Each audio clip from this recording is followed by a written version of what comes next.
Hey, yo, what's going on? But once again, bros, women, bronies, and pegasisters, otaku Gumos out there. I'm especially talking to you guys out there. This is the one, the only, of course, Mr. Nintendo Soda Free 2011, Kristen Guy 2009. Of course, you guys are resident to this channel. Check out freedom.com. Of course, Trouble and Susan on that. 50 people are interested in a business partner program. Best partnership I ever had. All the good shit. And definitely check out their company if any people are interested in that type of thing. All the good stuff. And without further ado, let's begin. So, oh no, by the way, most of you people already know this. It's crazy as hell as it is. I think I only wore this one shirt once or twice. And unfortunately, one of them was from a really bad incident because, sadly, I'm not going to get to it without going too much into detail. I think it happened about, I think, 9 years ago. 8.5, 9 years. It's been a while, but I think it was my junior year of high school. It was a really, really good ass friend of mine. Sadly, I think one of his cousins, his younger cousins, unfortunately passed away. I'm not going to get into all the details and all that stuff. You know, it happened way back in like 2007 or 08. It was a while ago. And I was a big dude at that time. I mean, I still am now. I wore it at that time. And then again, I used it in 2012, which, as weird as fuck as it is, I actually wore this at a, this thing, they always had this, like, this festival thing every year. It's like the Italian festival. I think it's called San Gennaro Feast. And that's the only 2 times I like literally ever wore this shirt, like ever. Fortunately, I'm not using the orange one because, sadly, well, actually, no, it's the red shirt I'm pointing to. I don't know why I'm pointing to the red shirt. The other one's not sadly, but I'm actually getting that one not tailor made or anything. I'm actually getting it like washed in the dryer at this point, at this very moment, and at this exact point in time that I'm doing this little like article session review, not article session review, but mainly like My Little Pony Friendship's Magic spoiler analysis review segment. That's what I normally call them. So yeah, this one's My Little Pony Friendship is Magic. Without further ado, let's begin. Now we're really beginning. So My Little Pony Friendship is Magic, Season 8, actually Season 6, Episode 8. I'm pretty sure it's Episode 8. I didn't even get to go onto the website yet before I did this video. I actually watched this episode like 3 times, by the way, just in case any people are wondering. So that way I could get more of a feel for it, because I actually missed it like on the actual day. I didn't actually watch it till Tuesday. Plus I got a new like TV service provider. It's not DirecTV anymore.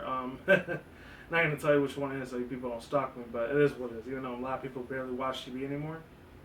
It's kind of like CenturyLink, but a little bit different. And it's not Comcast or Time Warner, because that's, I think, in the East Coast, Midwest area. It's not here in the Southwest, West Coast area of the United States.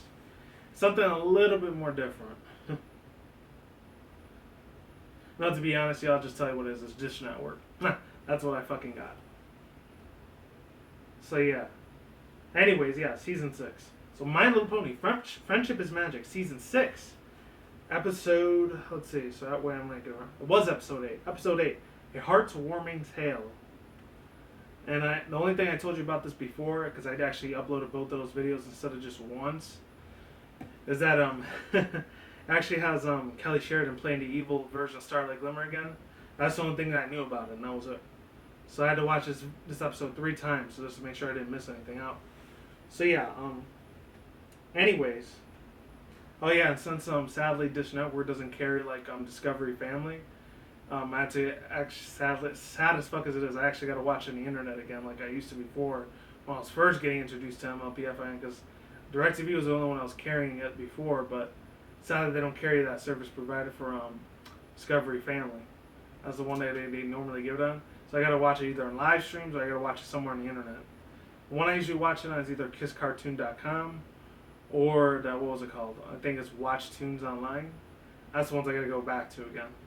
Kind of a slap in the face, but it is what it is. But yeah, HearthsWarming Tale. Obviously, it's Kelly Sheridan. Let me just read the songs real quick. Normally I don't do that most of the time, but those are like almost 8 fucking songs in this damn episode. That's wild as shit. That's pretty damn wild. But yeah, so yeah, the songs were A Hearthswarming Eve is here once again.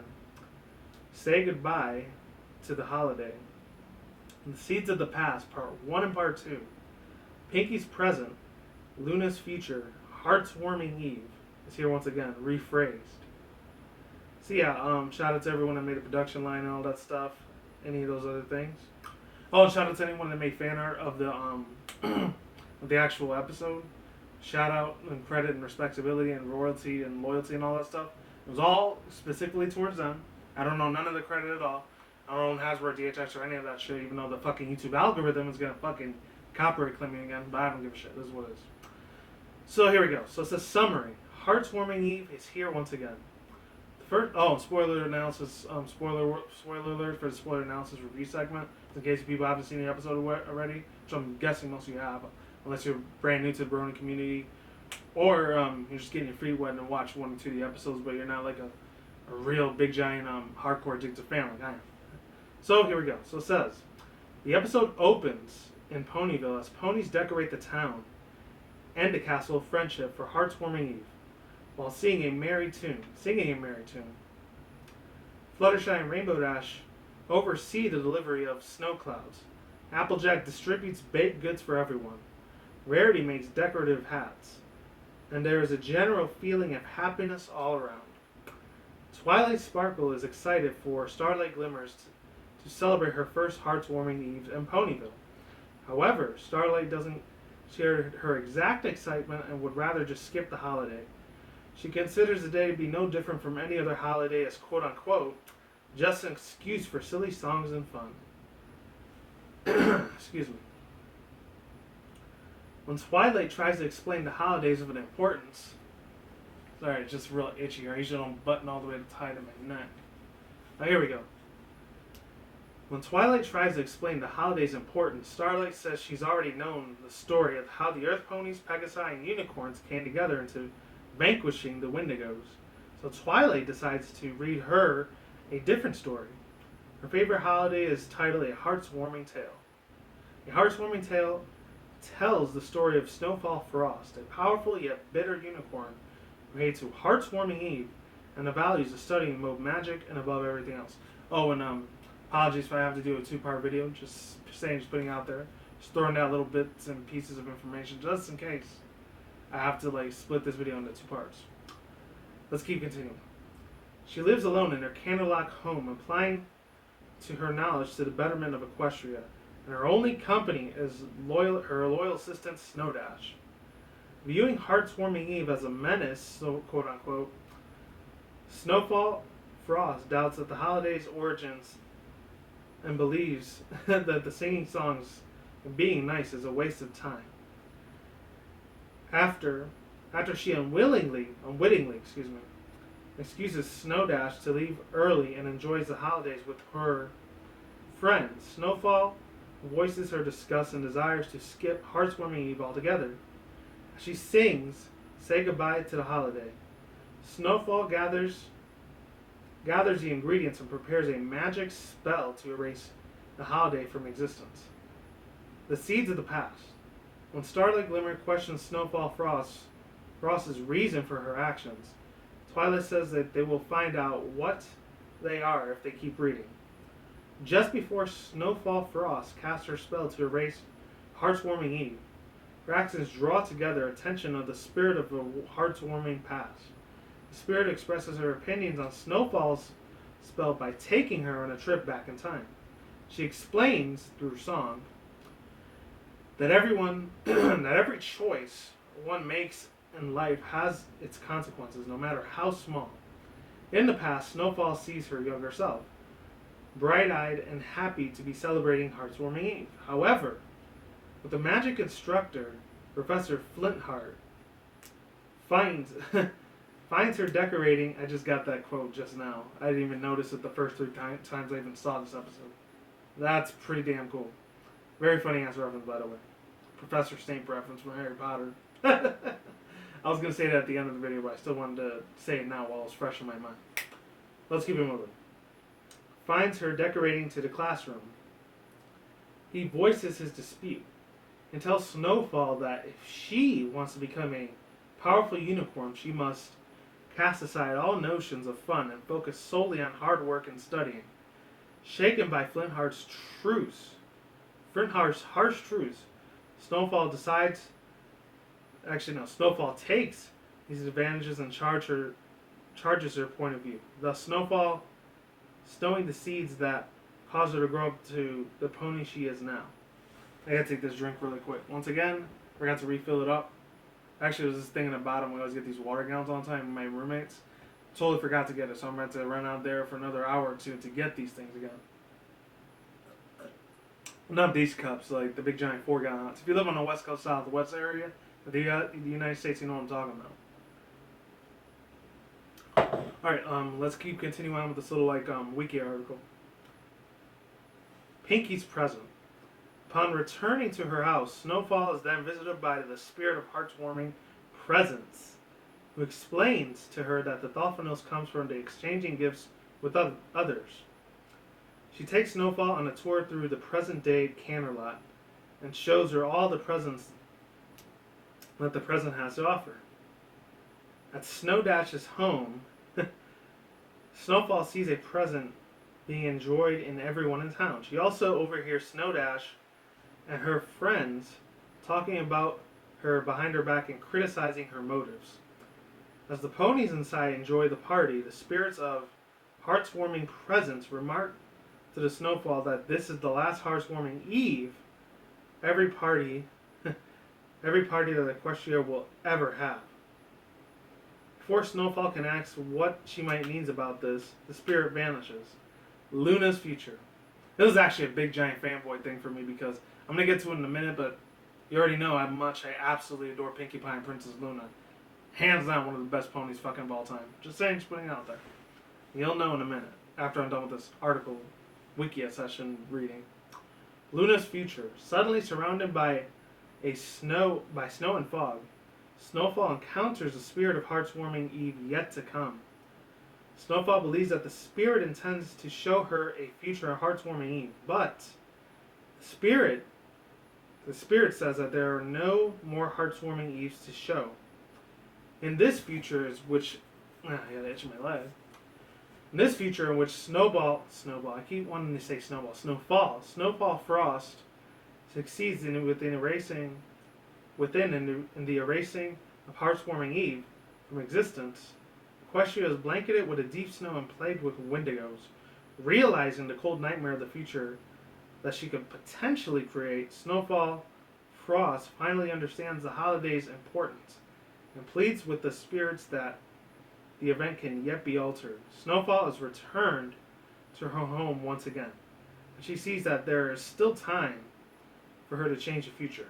She then goes to Snow Dash's party, bearing gifts and a new appreciation for heartwarming eve, and the ponies openly welcome her. End of the story. Upon finishing the story, Twilight excuses herself to join the party downstairs and tells Starlight Glimmer that she can join in if she wants to. A short while later, Starlight accepts Twilight's invitation and joins the party as well, learning to let go of the past and enjoying the present. And she leads the other ponies in a rephrase of their song from earlier. And I'll just read the little picture galleries like I normally do. So it says in the beginning, Starlight Glimmer isn't in the holiday spirit. Heartwarming bug humbug. That's supposed to be the Scrooge McDuck type of reference, or Uncle Scrooge. The choice one makes in the past, excuse me, can have a profound effect of one's present, and sometimes affect everyone's future. Starlight Glimmer learns the lesson to let go the past and enjoy the present. Alright, so I guess that's it. So overall thoughts, views, and opinions. Let me just tell you how the episode was. I'm going to talk about the funny little gimmicks and stuff, and then after that I'll get to the moral of the story and all that. Or moral lesson of the day for the story. Let's just talk about the small little gimmicks that I absolutely enjoyed. Obviously, like I said before, I'll say it again. The whole Pinkie Pie and Princess Luna thing was super, super, extremely exquisite, very genius on the producers, the directors, and the script writers of all of these guys at DHX and Hasbro that actually created this episode review right here. Not episode review, the official episode in animation, of course. We might drink on again. Another thing I really loved about the episode, besides, Pinkie Pie and Princess Luna there, Pinkie Pie, instead of her being with the... it still makes me laugh to this fucking hour. It's absolutely horrendously good. Not horrendously, but actually atrociously in a good way. Very positively exquisite, if you want to go a little bit more of a fancier terms. There's that. I actually think it was really, really fucking good. It was absolutely amazing. That instead of Pinkie Pie being like the present, which is in a noun, the now time that like by the time I'm recording this video, in the actual presence of this this time space era that I'm living in right now, this time continuum, this space time continuum. If any people know what that is, scientific type of evidence bullshit.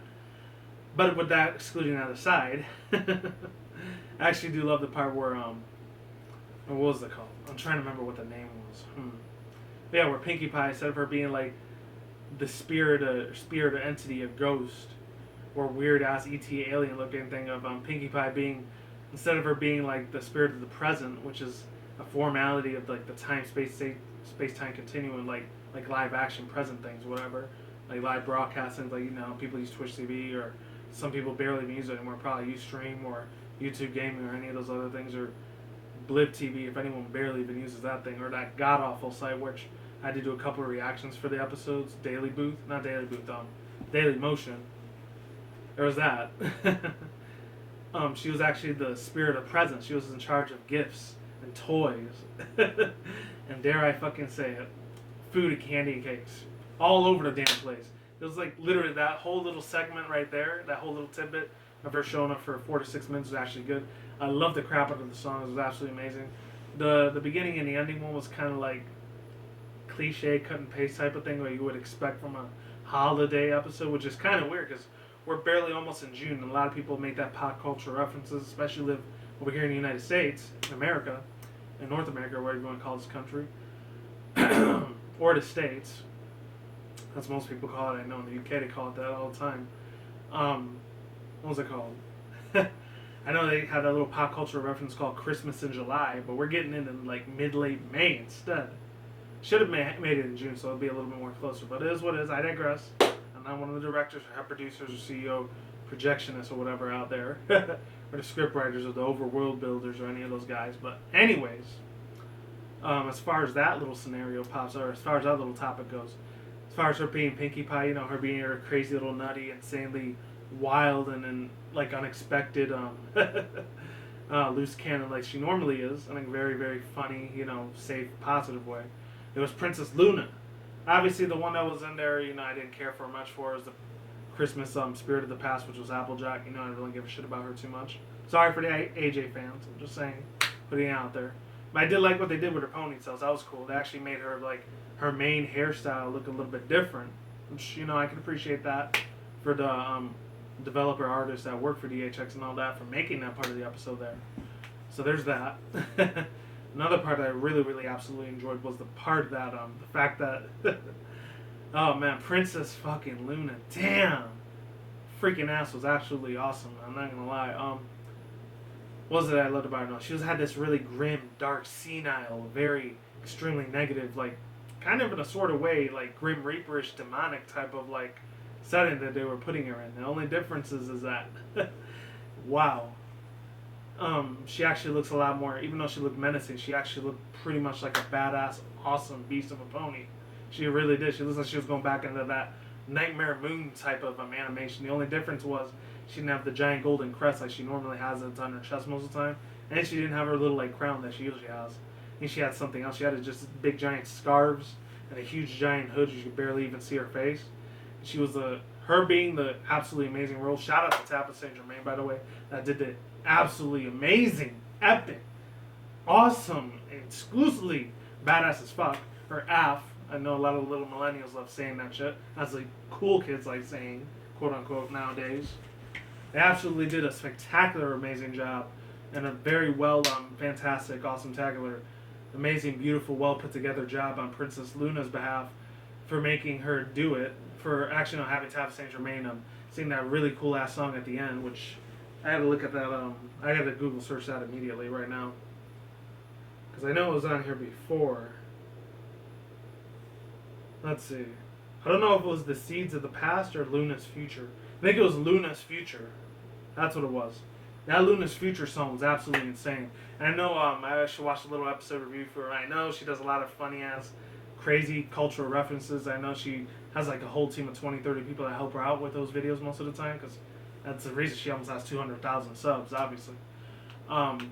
She actually did a little like reviewing video about it. Actually, it was a pretty damn astonishing how she did it. Besides, all the pop culture references, she said it was kind of like putting this mixing with that at the same time. It was like some ballad of the think fairies, Broadway TV like Christmas, Broadway play music. She mixed it with that, and then she mixed it with like some Dragon Force like Guitar Hero, crazy epic. Epic as all hell, freaking beautifully, amazingly intertwined type of music, which just blended a lot, mixing that type of style, genre genre of music together, then you get a beautiful masterpiece of that film, of that song. Period. Point blank fucking period. For the damn one. Awesome, bro. Goof that, or like how up with that shit. And then the last thing I really want to talk about is oh yeah, actually the moral of the story. I guess the moral of the story to today's life lesson would be, for this episode would be that the fact that you should really appreciate the amazingness of every holiday. You shouldn't really take everything for granted because it'll be gone in a matter of seconds. Or it's the be careful what you hit. It's either the be careful what you wish for lesson that goes on every once in a while, like it's passed on into cartooning, any type of mainstream media type of foundation, like in movies, music, book novels, which is barely even used anymore, books, cartoons, TV animation, of course Japanese anime, manga, and what else is a medium out there? Even video gaming, nowadays. I mean, be careful what you wish for type of thing. It's kind of with that type of life lesson mixed with, you should learn a lot more back history about your cultural ideals and like maybe races and ethnicities of like traditional holiday traditions and celebrations and rituals.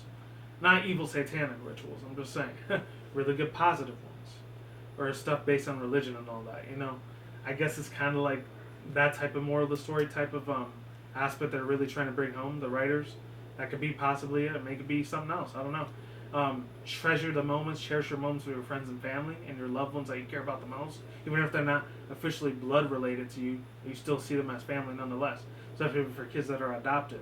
I have a stepmother or stepfather, which thank God I didn't know what that was like because I actually grew up with my real actual blood relatives. But still, it was what it was. Sometimes they gave me a huge ass pain in the ass ways of them raising me. It sucked ass, but I'm not going to get into personal real life detail with that because that's kind of private.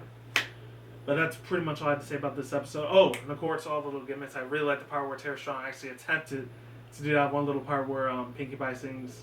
I'm not going to attempt to do the high squeaky voice. She says, and that's something that you do with your friends. Oh, actually, no. Giving presents is really fun for your friends. She goes along those lines saying that. And Tara Strong's voice, she tried to do it in Adrian Lehman's voice. I'm surprised she didn't crack her voice now, but I shows you the many talents of the legendary Miss Tara Strong, which, quote, even though she done Harley Quinn and all that with the Batman thing, has nothing to do with MLP at all whatsoever, but I'm super hyped as well because I heard in August the Suicide Squad movie's coming out. I cannot wait to see that come out, and hopefully it becomes a blockbuster sale, but if it doesn't, it is what it is, because holy fucking shit. And we already know how soft Batman Superman got its ass completely obliterated by Marvel's Captain America Civil War, which I still got to see that fucking movie, by the way.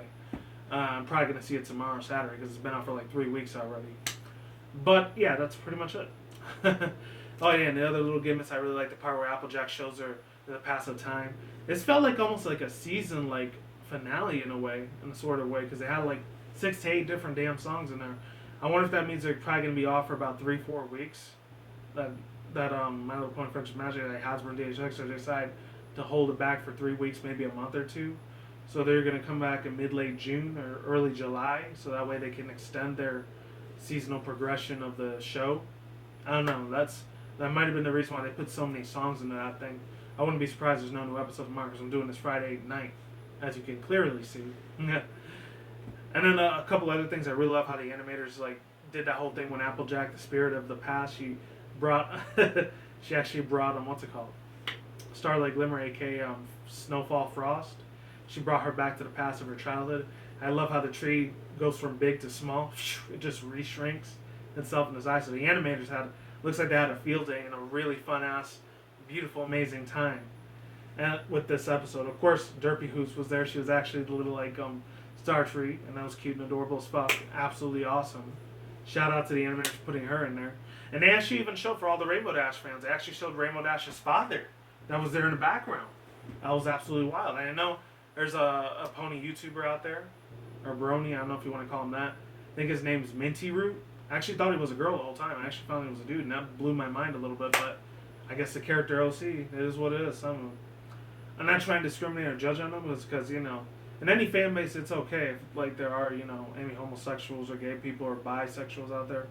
I wouldn't be surprised if he is bisexual. I'm not trying to discriminate or nothing like that. Hear me out. I'm just, I guess some people are just literally just born that way. I don't know. I wouldn't know because I'm straight, obviously. But that's all I got to say for now, ladies and gentlemen. Oh, yeah, and I really, really love the part besides Derpy, who's being the cute little, adorable, badass, fantastic little, like, Star Tree in there, and then Rainbow Dash's father showing up at the end over there. I really like what they did to Rarity and Fluttershy's little mains. They actually changed their, like, makeup, get-together things every now and then. And then Spike Macy's couple of rude comments saying that, at least I didn't take over the world. Actually, no. Says the pony who enslaved everyone's cutie mark for getting, everyone's cutie mark for becoming equal sign. Everyone trying to be equalization. Have all equalization village. That was really, really funny. So shout out to Kathy Westlife for making Spike me a little bit of a rude little bastard. But, I mean, there's probably a little fan base out there for somebody that loves the crap out of Spike, even though I really don't. He's more just like one of the side characters most of the time. But he did do good. I'm not going to lie. He did do good in that one episode, which was called the Dragon Lord episode. I forgot what it was. Damn, I don't even remember what it is. Dragon Lair Queen. I don't even remember what it was. Hold on. I think it's the Guild of Fire. I don't know. Something like that. Hold on one second. Yeah, Gauntlet of Fire. He was actually good in that episode. I'm not gonna lie. I gotta give him credibility for that. And shout out to Kathy Westlife doing an amazing performance of Spike as always. And that's pretty much it. Links to the description box down below to the episodes and, of course, the MLP weekend. And if I feel like it, any of the animators and artists and people that made the fan art for this episode, shout out to them. I unfortunately never got time to put the other artists' episode links in the description box down there on the last video. I apologize for that in advance. And yeah, that's pretty much it. Peace out once again, bros, women, bronies, and pegasisters. So talk to you guys out there. I'm going to get my drink before I keep going. I will see you when I see you guys. A good day, have a good night, wherever you are at around the world. Don't drink, smoke at the same time. Don't take the reckless. Keep it calm, keep it cool, keep it chill, keep it electro out there. And until then, next time, guys, peace out, ladies and goodbye. Stay tuned, more videos coming soon. Brand new videos on the channels every single day. Stay in the grind, stay safe, stay healthy. Be easy, be do it yourself. Peace out, my sauerkraut. I'm going to get the hell out of here. Stay tuned, more future content on this channel. Stay tuned, more updates. Peace out, ladies and goodbye. Stay tuned for more future vlogs and all that good stuff. Stay safe, everyone. I will talk to you guys soon. And like I just said before, don't drink, smoke at the same time. Don't do the reckless. And with that said, I'm gone. Peace out. I'm like sauerkraut. I'm going to get out of here. Stay tuned, more future content on this channel. More updates. And I will talk to you guys next time. Stay safe, everybody. Stay epic. And as always, stay tuned for more future beautiful vlogs and all that other uploads and reactions as always. I haven't done too many reactions lately, but I will try to get in the ball with that eventually.